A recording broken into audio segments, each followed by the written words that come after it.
তো আজকে আমি বিশাখাপট্টনা যাচ্ছি গাইস। আর দেখো আমার গাড়ি রেলওয়ে স্টেশনে চলে এসছে। আর আমি এখন গাড়ির যে বগিটা আছে তো বগিতে এখন উঠে যাব। চলো উপরে উঠে তোমাদের সাথে কথা হচ্ছে। তো উঠেই আমি বসে পড়লাম, শরীরটা খুব ক্লান্ত ছিল তাই কিছুক্ষণ পরে একটু বাইরে আসলাম।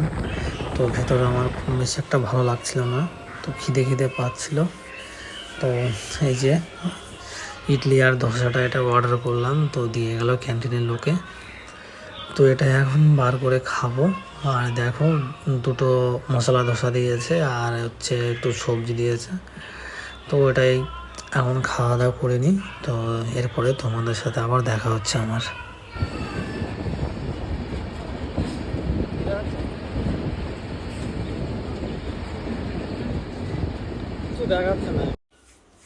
তো এখন